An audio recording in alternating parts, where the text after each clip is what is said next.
Ya, baru saja kita mendengarkan rasa surprise dari Nasaruddin Umar, Imam Besar Masjid Istiqlal yang menyampaikan tidak menyangka dipanggil jam 6 sore tadi untuk mendapat undangan dari Presiden terpilih Prabowo Subianto.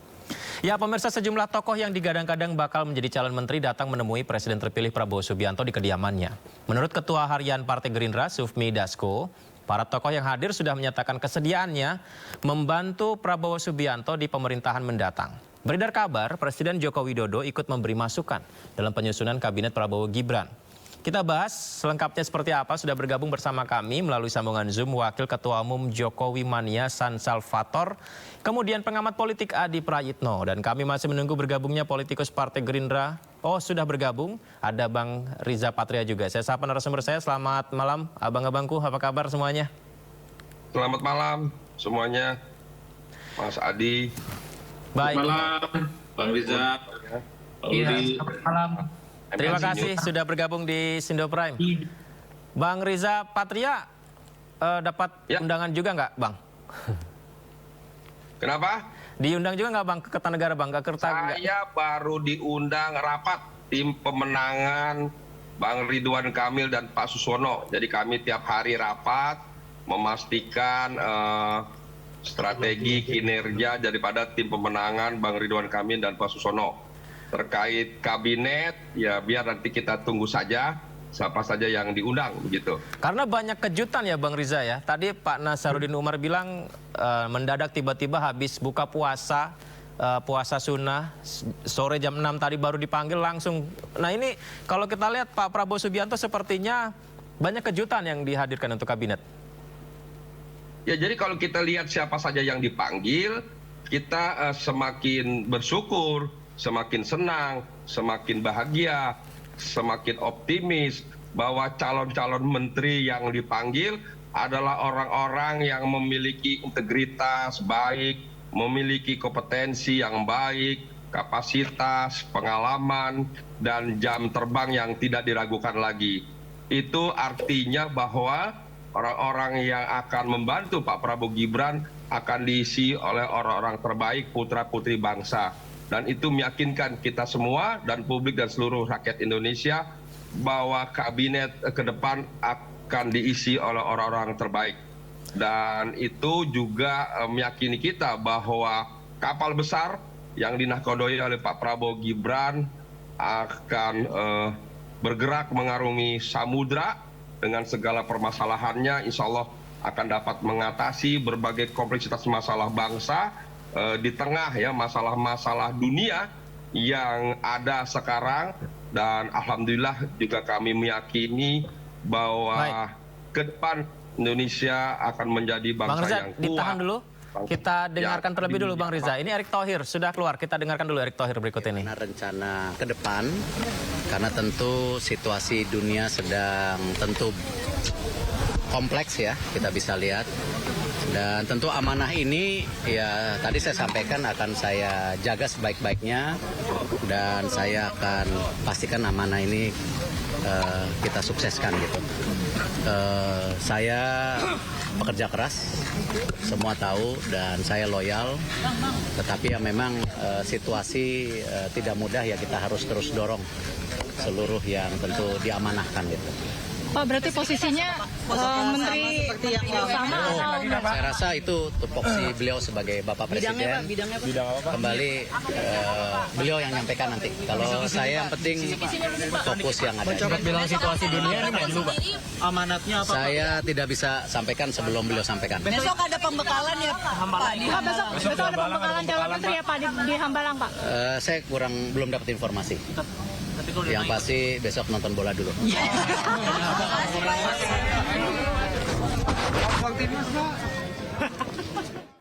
Nah, itu yang disampaikan oleh Erick Thohir yang terakhir tuh setuju tuh. Kita nonton bola dulu, berdoa supaya Indonesia menang lawan Cina besok. Tapi di satu sisi begini Bang Riza, yang dipanggil oleh Pak Prabowo ke Kertanegara ini apakah udah fix ini akan menjadi masuk di kabinetnya atau sebenarnya ini masih menimbang-nimbang sih Bang Riza? Ya, jadi sekali lagi sebagaimana kita ketahui bahwa hari ini mulai ada pemanggilan calon-calon menteri. Dan hari ini adalah bagian daripada dialog, diskusi, atau kalau orang bilang fit of proper test, apapun itu silakan masyarakat berpendapat, tapi yang pasti Pak Prabowo sudah mulai memanggil calon-calon menteri, dan yang paling kita senang dan bersyukur seperti yang saya sampaikan bahwa calon-calon menteri yang dipanggil adalah orang-orang yang memiliki integritas yang baik, kapasitas kompetensi yang baik, dan juga pengalaman jam terbang dengan segala prestasinya yang baik.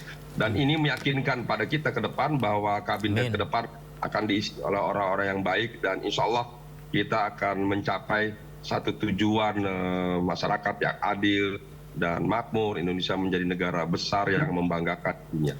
Kalau untuk kemajuan bangsa dan negara kita sama-sama tentu pasti mengaminkan ya Bang Riza ya. Saya ke Bang San Salvator, mungkin bisa dibuka layarnya. Bisa mendengar suara saya Bang? Bang San Salvator? Ya, ini bisa. Selamat malam. Baik. Bang, beberapa hari yang lalu Pak Prabowo ini kan bersama Wakil Presiden terpilih Gibran juga bertemu dengan Presiden Joko Widodo ya. Apakah memang ini sepertinya adalah kolaborasi, ada masukan-masukan dari Presiden Joko Widodo juga untuk pembentukan kabinet ini Bang San Salvator? Ya, baik. Selamat malam. Salam sejahtera. Salam buat kita semua. Yang perlu kita ketahui bahwa menteri pada hakikatnya adalah hak dari prerogatif Presiden terpilih Bapak Prabowo Subianto. Baik, mohon maaf Bang San Salvator, izin sekali saya harus potong karena kita dengarkan lebih dahulu Dito Aryo Tejo berikut ini pemirsa. Pasti beliau ada kepedulian yang sangat tinggi terkait dengan pemuda dan olahraga kita. Jadi untuk pastinya akan disampaikan dan diumumkan oleh beliau. Jadi kita tunggu saja waktunya. Mas sudah dipanggil dari kapan Mas? Oh, ini kan baru dipanggil. Maksudnya diberitahu terkait dengan kementerian mendatang. Baru hari ini. Jam berapa Mas? Tadi saya ditelepon sekitar jam 5. Dikabarin siapa? Prabowo langsung Pak. Oleh siapa Mas itu? Hah? Besok Menunggu undangan. Tapi yang pasti besok nonton sepak bola. Jangan lupa nonton bola.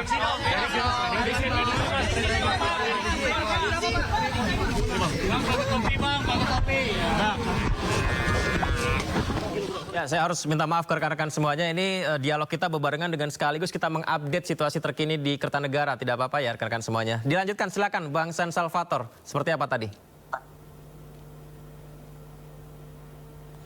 Audionya mungkin bisa dibuka Bang. Bang San Salvator silakan. Iya. Silakan Bang. Iya. Silakan Bang, seperti apa Bang? Ini kementerian yang dibentuk di kabinet Prabowo Subianto bersama Gibran Rakabuming Raka yang mendapat dukungan. Mungkin juga ada masukan dari Presiden Joko Widodo. Iya, ya, yang pertama selamat malam, salam sejahtera untuk kita semua. Salam. Ya. Assalamualaikum. Waalaikumsalam. Yang perlu kita ketahui bahwa para menteri atau pembantunya presiden adalah hak prerogatifnya dari seorang presiden sendiri, yakni yang terpilih hari ini adalah Bapak Prabowo Subianto. Tentu kita tidak boleh mendahului beliau. Hal-hal yang kita harapkan untuk kebaikan visi dan misinya demi keadilan, demi bangsa dan negara, kebaikan-kebaikan itu sepatutnya kita apresiasi dan kita dukung. Saya pikir itu yang pada intinya. Kemudian dari para menteri yang hari ini ada indikasinya sudah dipanggil calon-calonnya, kita percaya mereka punya kapabilitas, punya integritas, dan juga punya loyalitas. Saya pikir demikian. Ada sejumlah menteri yang dipanggil juga menjabat di era Presiden Joko Widodo saat ini seperti Ibu Sri Mulyani, kemudian tadi kita dengarkan juga ada Dito Aryo Tejo, Erick Thohir, dan beberapa nama lain. Kalau Bang San Salvator melihatnya seperti apa? Ya, saya pikir orang-orang tersebut adalah orang-orang yang cukup berhasil dalam menjabat menteri sebelumnya. Bapak Presiden terpilih kita, Bapak Prabowo Subianto, pernah mengalami sebagai menteri, sebagai orang yang mendukung, sebagai pembantunya Pak Jokowi waktu itu. Saya pikir dia juga paham betul apa yang harus dilakukan ketika dia menjabat dan dipercayakan oleh rakyat, oleh bangsa Indonesia dan terpilih sebagai presiden. Saya pikir dia punya pengalaman Ya, kita percayakan apa yang sudah ditentukan, apa yang dikehendaki adalah demi kebaikan berbangsa dan bernegara. Baik, Bang Adi Pray, ini kalau melihat yang dipanggil Pak Prabowo Subianto, undangan yang disampaikan, daftar 33 calon menteri yang dipanggil Prabowo Subianto belum ada kader PDI Perjuangan ya. PKB diwakili Muhaimin Iskandar. Nah, kalau Anda melihat sendiri peta dari kabinet yang disusun ini seperti apa sebenarnya untuk ke depan? Ya tentu sangat tergantung bagaimana nanti kita akan melihat pengumuman menteri-menteri yang akan menjadi pembantu Prabowo Gibran di 5 tahun yang akan datang. Memang satu-satunya yang paling banyak ditunggu malam hari ini adalah apakah betul PDIP jadi bergabung ataupun tidak, termasuk PKS. Karena dua partai ini apapun judulnya kalau Pilpres yang sepertinya memang ada kecenderungan untuk berkoalisi dengan Prabowo Subianto. Kalau dari PKB saya kira sudah muncul dua nama dan dua-duanya itu sudah dipanggil oleh Prabowo. Pertama adalah Muhaimin Iskandar, yang kedua adalah Karding ya, yang saya kira sejak sore sudah sangat kelihatan. Oleh karena itu kita tinggal tunggu sampai kapan kira-kira pemanggilan calon menteri ini akan terus berlanjut. Kalau sampai jam 10 maka dua partai yaitu PDIP dan PKS itu paling banyak ditunggu sebenarnya oleh publik ya. Karena malam hari ini kalau tidak salah sesuai dengan pernyataannya Pak Sufmi Dasko adalah semua yang dipanggil itu calon menteri yang sangat mungkin nantinya akan ditunjuk ya definitif untuk mendampingi Prabowo sebagai pembantu di 5 tahun yang akan datang. Sementara untuk wakil wamen kan nanti hari Rabu. Makanya kalau memang PDIP jadi bergabung, PKS juga jadi bergabung dan mereka menjadi bagian dari koalisi dan pemerintahan ya tentu kita tinggal tunggu ini dalam hitungan jam ke depan apakah akan ada kader-kader PDIP dan PKS yang kemudian akan berdatangan. Baik, Bang Adi Pray, Bang San Salvator dan Mbak Riza, kita lihat ini sepertinya Ibu Veronica ya. Kita dengarkan terlebih dahulu setelah ia memenuhi panggilan dari Prabowo Subianto berikut ini. Tolong lihat kamera. Ya. Kamera, Bu. Hari ini saya baru dipanggil oleh Pak Teddy untuk bertemu dengan Pak Presiden, Pak Prabowo. Ya, semoga saya bisa melayani masyarakat untuk kedepannya. Tapi untuk semuanya saya masih menunggu Pak Presiden yang mengumumkan. Tapi tadi pembahasannya tentang apa, Bu? Pembahasannya apa? Ya, Beliau mungkin pesan apa? Ya, maksudnya bersama-sama kita membantu ya untuk masyarakat, mungkin ibu-ibu, anak-anak. Jadi saya bilang iya siap Pak. Jadi untuk pengumuman ya nanti tunggu dari Pak Presiden. Berarti besok ke Hambalang dong, Bu? Bu ada pembekalan Bu Vera berarti. Besok Ibu disebutnya jadi wamen, Bu. Kemudian ada informasi yang hari ini dipanggil jadi calon menteri. Berarti ini Ibu jadi naik ya, Bu, dari calon wamen jadi calon menteri ya, Bu? Nunggu dari Pak.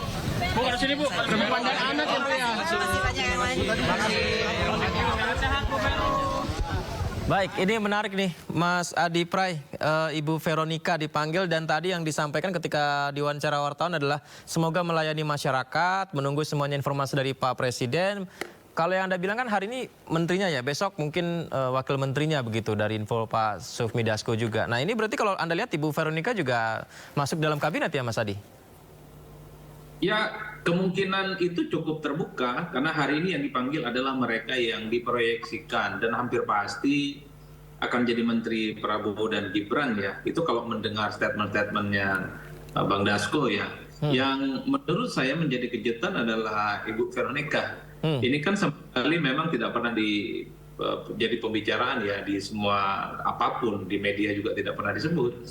Selain itu juga misalnya kita juga tidak pernah mendengar ada namanya Ara yang Marwar Arsirait ataupun Karding yang dari PKB itu. Nama-nama ini ya dari dulu memang seakan-akan sepi dari pemberitaan soal kemungkinan mereka jadi menteri. Tapi sejak sore sampai malam hari ini menurut saya 3 orang ini merupakan salah satu debutan yang tentu cukup memancing perhatian publik. Apalagi misalnya ketiganya ini adalah orang yang betul diproyeksikan jadi menteri. Pastinya itu yang sedang menjadi tanda tanya.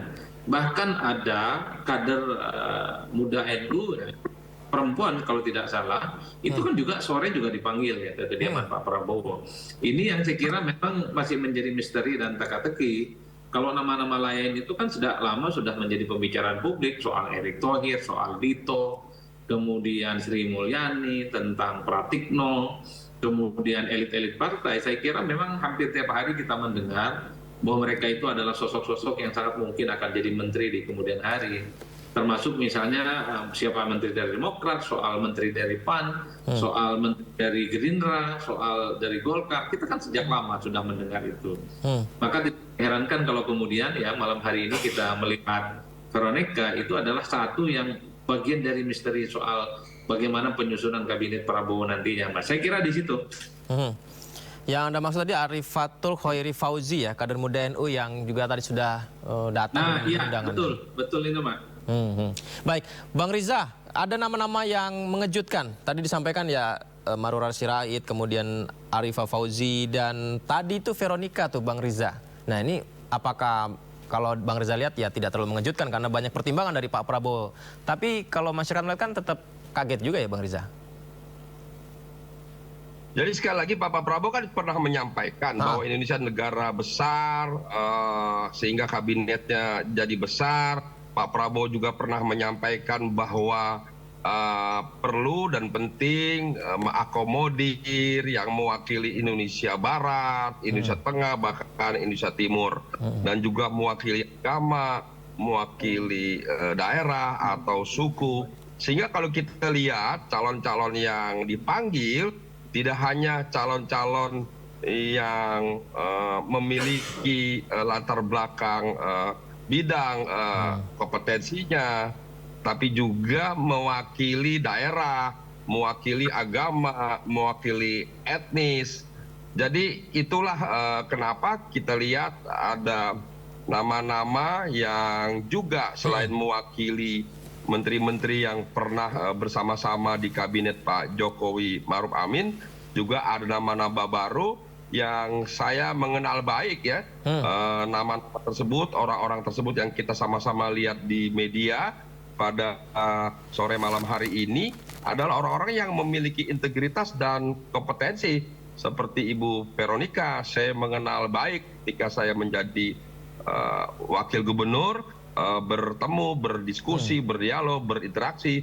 Saya mengerti betul integritas, kapasitas, pengetahuan, dan komitmen Ibu Veronica dan lain-lain. Jadi saya kira kita bersyukur sekalipun ada nama-nama baru yang belum pernah menjabat sebagai menteri pada periode sebelum, tapi memiliki integritas. Bang Riza, kita lihat Pak Airlangga juga udah keluar nih, Bang Riza. Kita dengarkan dulu ya Bang Riza Patria, informasi Pak Airlangga Hartarto. Ada beberapa hal yang menjadi penekanan beliau, tetapi penugasannya tentu sesuai dengan bidang yang selama ini saya geluti. Nah, kalau posisinya nanti diumumkan oleh beliau secara langsung, tetapi beliau menyampaikan tentu geopolitik kan tidak sedang baik-baik saja. Geoekonomi juga demikian, sehingga perimbangan antara Barat dan Timur lebih berimbang. Pak Erlangga tanda tangan fakta integritas juga nggak selama Infonya baru semalam ya Pak, tanda tangannya ya Pak? Iya Pak. Pokoknya dipanggilnya baru setengah jam yang lalu. Terima kasih.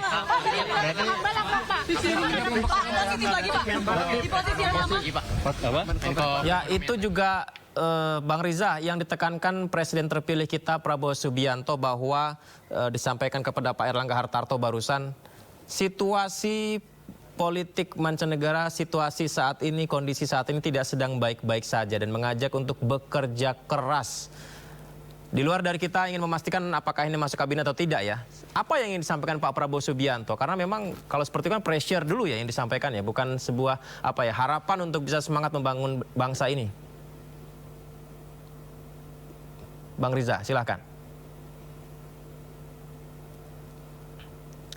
Gimana diulang tolong? Ya, baru saja kita mendengarkan apa yang disampaikan Airlangga Hartarto bahwa dia mendapatkan pesan dari Pak Prabowo Subianto bahwa saat ini situasi sedang tidak baik-baik saja mengenai politik mancanegara dan lain sebagainya, agar harus lebih kerja keras lagi. Berarti Pak Prabowo kan menekankan untuk bahwa ini tidak bisa berleha-leha masuk di kabinet ini. Iya, tentu saja ya. Kita tahu kondisi situasi dunia hari ini dan sudah berlangsung beberapa tahun terakhir ini terkait geopolitik, geoekonomi, bahkan terkait climate change, perubahan iklim, masalah lingkungan. Jadi banyak sekali masalah yang memang pada era pemerintahan sebelumnya belum terjadi, terkait umpamanya soal perang, ya, perang Ukraina, Rusia, kemudian Israel, Lebanon, Hamas dan sebagainya, bahkan potensi Korea Utara, Korea Selatan dan lain sebagainya. Jadi perang di dunia ini berpotensi menjadi perang dunia yang ketiga. Tentu ini harus menjadi perhatian. Dan kita bersyukur Presiden terpilih ada Bapak Prabowo, berlatar belakang militer dengan segala pengetahuan dan juga kemampuannya dengan diplomati asingnya. Insya Allah kita dapat mengatasi masalah yang memang berat di dunia. Soal politik demikian juga yang tidak kunjung selesai antara Cina dengan Amerika, Rusia dan sebagainya. Kemudian juga masalah ekonomi juga demikian, ya, karena berdampak sekali ketegangan negara-negara besar, negara-negara dunia adik kuasa di dunia berdampak pada masalah ekonomi. Terlebih sekarang juga masalah perubahan iklim, juga masalah yang tidak dianggap sepele. Sehingga apa yang disampaikan oleh Pak Erlangga Hartarto tadi, bahwa apa yang disampaikan oleh Bapak Prabowo, bahwa dunia hari ini tidak sedang baik-baik saja terkait geopolitik, geoekonomi, saya kira itu sudah betul. Untuk itu memang dibutuhkan orang-orang yang berkelas kaliber, orang-orang yang memiliki integritas, kecerdasan, pengalaman, jam terbang, prestasi, dan kemampuan mengantisipasi, mengetahui deteksi dini dan sebagainya, dan mampu menyelesaikan berbagai masalah bangsa sesuai dengan bidang masing-masing.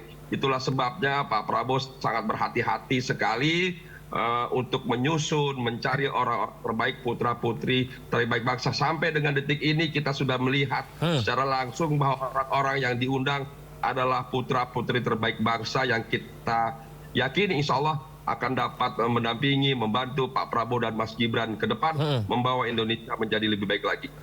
Bang San Salvator, apa yang diharapkan Jokowi mania untuk kabinet Presiden terpilih Prabowo Subianto ke depan?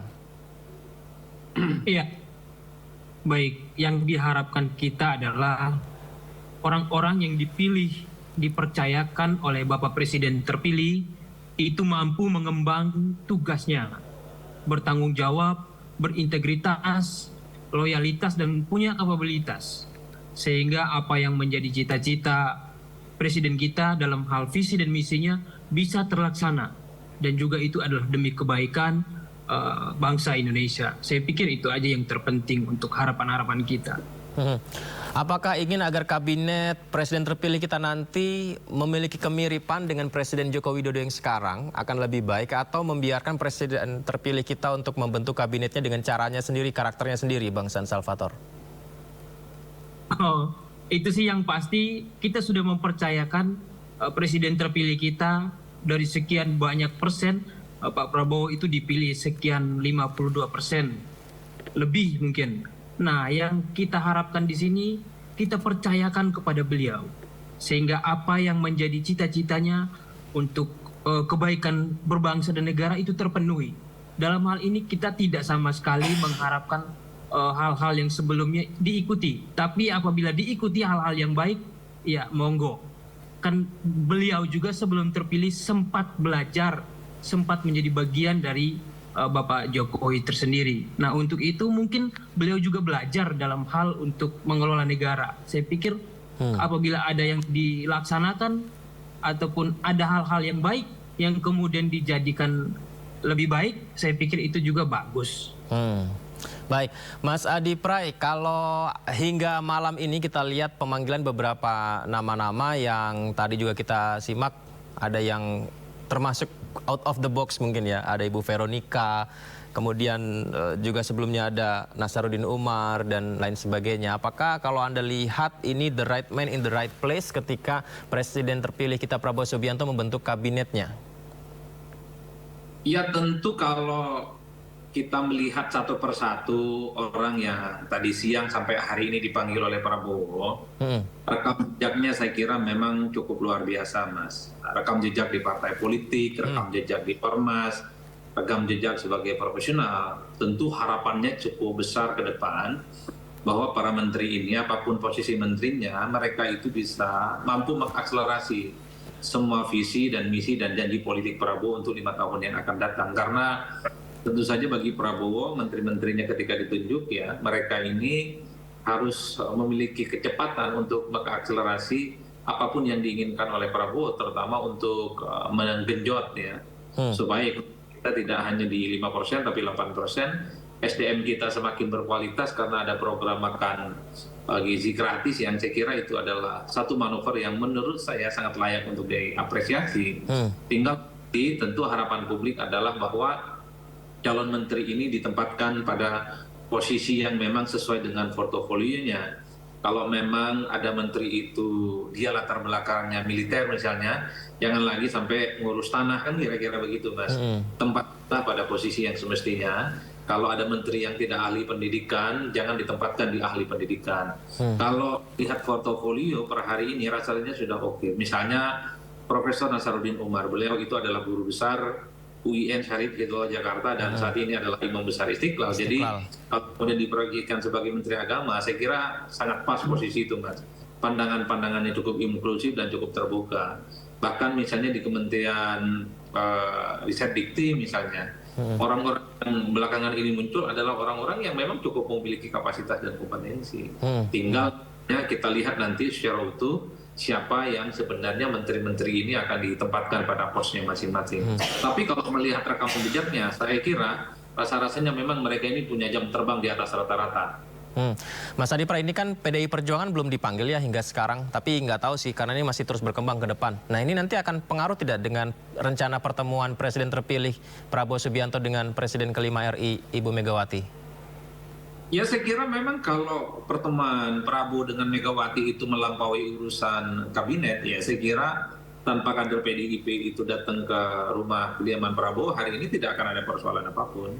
Tapi kalau misalnya soal pertemuan Prabowo dan Megawati itu dikaitkan dengan kabinet dan tak ada kader PDIP yang masuk, mungkin akan berpengaruh. Tapi rasa-rasanya bagi saya antara Megawati dan Prabowo bertemu itu kan soal teknis sebenarnya. Karena secara psikologi politik keduanya sepertinya sudah islah sejak lama dan tidak ada persoalan apapun. Mas Adi Pray, kita tahan dulu ya. Kita simak ini Budi Gunadi memberikan statementnya setelah bertemu Pak Prabowo. Berikut ini. Masalah kesehatan, jumlah dokternya harus cukup, jumlah dokter spesialisnya harus cukup. Bagaimana pendidikan untuk dokter-dokter dan dokter spesialis ini bisa diperbanyak. Kalau masyarakat juga masih kekurangan, bisa nggak belajarnya nggak hanya di dalam negeri saja, tapi bisa juga di luar negeri untuk mempercepat. Beliau juga ingin agar pemeriksaan kesehatan terus ditingkatkan agar jangan sampai sakit masyarakatnya. Kalau bisa kita jaga supaya sehat terus. Beliau juga pesankan ada penyakit-penyakit yang menurut beliau harusnya sudah bisa diatasi di Indonesia seperti tuberkulosis sama malaria. Itu kan harusnya bisa cepatlah dieliminasi, dicari vaksinnya supaya masyarakat kita bisa cepat hilang penyakit. Berarti Menkes lagi ya Pak? Lanjut lagi ya Pak? Lanjut Menkes ya Pak? Beliau belum ngomong seperti itu, nanti beliau akan... Ada bahas soal ekonomi atau keuangan nggak Pak? Ekonomi atau keuangan ekonomi Pak? Ada ya Pak? Karena isunya kan udah ada... Karena kan isunya... Ya, di sana. Siapa tuh Pak? Siapa Pak? Siapa Pak? Siapa Pak? Jadi kalau tadi nggak bahas Pak, ekonomi atau keuangan ya Pak? Sempat ditawari jadi Menkyu nggak Pak tadi Pak? Apa? Sempat ditawari jadi Menkyu nggak Enggak, tadi kita ada makanan jadi... Jadi full bahas kesehatan Pak? Kesehatan ya Pak? Bukan bidang ekonomi Pak, sama sekali Pak. Cocok dengan Ibu Sri Mulyani aja ya Pak? Oh kan kita duduknya di sebelahnya sama Ibu Sri. Oke, lanjut Menkes ya Pak? Sendiri-sendiri. Sendiri-sendiri ya Pak? Ada apa lagi? Berarti ke depan Pak, bisa jadi fokus ya Pak ya? TBC dan malaria, screening kesehatan, dan juga pendidikan dokter dan dokter spesialis. Oh, berarti Depan ada malaria summit ya Pak katanya Pak? Pak, berarti besok ke Hambalang dong Pak? Kenapa? Besok ke Hambalang? Belum dikasih tahu. Pak, pemanggilan Bapak tuh mendadak juga nggak Pak? Atau ada sebenarnya perubahan yang mendadak itu Pak? Hari ini saya dipanggil. Jam berapa Pak? Jam berapa Pak? Baru ya? Siang jam 1-an. Oke, makasih Pak Budi.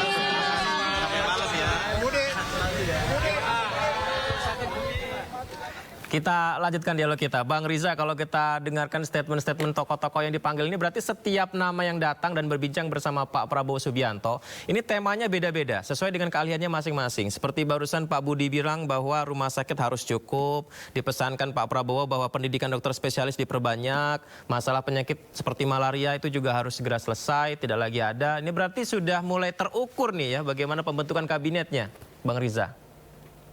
Ya, tentu saja yang pertama kita mengetahui bahwa orang-orang yang dipanggil posisi hari ini sebagai menteri apa. Kalau yang memang bersangkutan memang duduk sebagai menteri di kabinet Pak Jokowi Maruf Amin. Yang kedua, dari situ juga kita mengetahui masing-masing orang yang dipanggil ini, calon-calon menteri ini memiliki latar belakang pendidikan, pengetahuan, dan posisi apa yang selama ini dijabat. Dan dari pernyataan-pernyataan yang kita dengar sekalipun sedikit, sepotong-sepotong, terkait dialog, diskusi yang bersangkutan calon menteri dengan presiden terpilih, kita sudah bisa menebak-nebak sebetulnya kira-kira posisi apa, jabatan menteri apa yang akan ditunjuk dan diberikan. Namun demikian yang bersangkutan, apalagi saya, tidak ingin mendahului Pak Prabowo Subianto, biar kita tunggu saja pada waktunya nanti Pak Prabowo sendiri yang akan mengumumkan atau Pak Dasko pada waktunya nanti, dan juga sampai dengan dilantik kita tunggu saja. Baik, Bang Riza, ini dari Pak Amran sepertinya sudah selesai juga berbincang bersama Pak Prabowo. Kita simak dengarkan Pak Amran yang sampaikan berikut ini. Fokus pada swasembada. Kita harus mandiri pangan, kita memenuhi kebutuhan pangan dalam negeri. Bisa dicapai nggak tuh Pak? Ya. Swasembada Pak? Insya Allah bisa. Tadi dalam pertemuan dengan Pak Prabowo apakah menyampaikan kesulitan-kesulitan itu Pak dalam mewujudkan swasembada ini? Pasti ada tantangan, ada El Nino, kemudian ada hama, ada kekeringan, ada La Nina. Pak, ada bahas makan bergizi gratis nggak Pak tadi? Enggak, sekitar pertanian. Pemenuhan bahan pangannya Pak? Pemenuhan gimana? Soal impor apa ada pembicaraan? Ditargetkan untuk atau target swasembada gitu Pak? Swasembada, kemudian optimalisasi lahan, cetak sawah, khususnya Kalimantan Tengah dan Maluku. Terima kasih Pak.